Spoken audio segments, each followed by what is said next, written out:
তো বন্ধুরা আজকে দেখো আমি একটা রান্না করব চিকেন কষা। কড়াই বসিয়ে দিয়েছি, কড়াইতে তেল দিয়ে দিচ্ছি।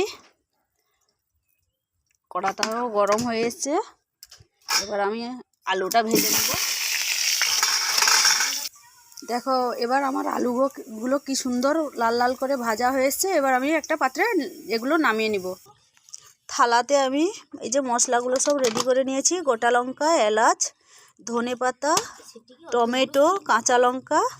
আর এখানে মশলা ঝুড়িতেও অলরেডি আমার মশলা রেডি আছে। এখানে এই যে বেলাতে আমার ম্যারিনেট করা আছে মাংসটা। কড়াইতে তেল দিয়ে দিয়েছি। এবার একটু রং করার জন্য চিনি দিয়ে দিচ্ছি।